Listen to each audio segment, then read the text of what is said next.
Pinakamabait na zodiac sign sa lahat. Kung pag-uusapan ang pinakamabait na zodiac sign sa lahat, isa sa pinakamalakas na pangalan na laging lumalabas ay ang Pisces. Bakit? Dahil ang Pisces ay hindi lang mabait sa salita, mabait sila sa puso.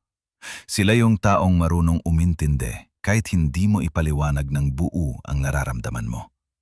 Yung tipong kahit tahimik ka lang, ramdam na nila na may pinagdadaanan ka.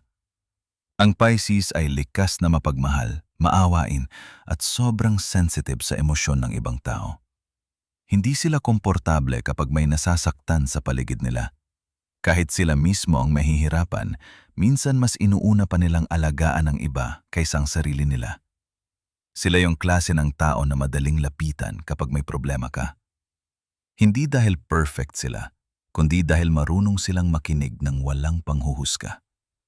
Sa panahon na maraming tao ang mabilis manghusga, ang Pisces ay nananatiling tahimik at handang umunawa.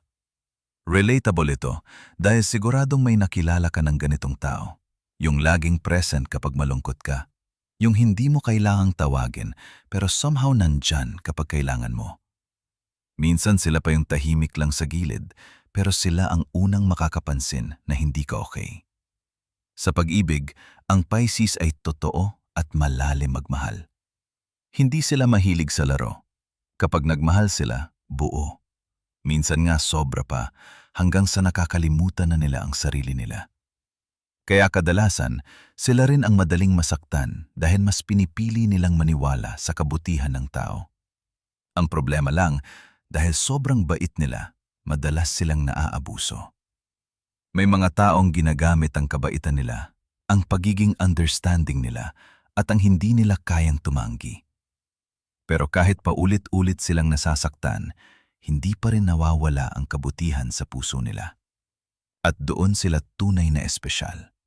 Dahil sa mundong puno ng ingay, pride at panlalamang, ang Pisces ay nananatiling malambing, mahinahon at may pusong handang magpatawad.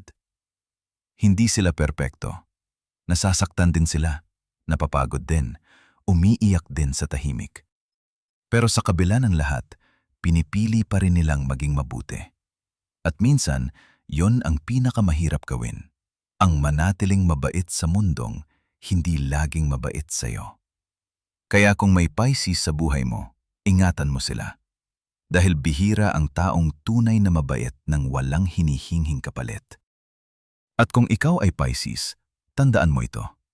Ang kabaitan mo ay hindi kahinaan. Isa itong lakas na hindi kayang pantayan ng kahit sino. Ikaw ang klase ng taong hindi madaling palitan dahil ang pusong totoo ay laging bihira. Follow, like, and share para sa mas marami pang relatable zodiac readings at diretsong basa ng kapalaran.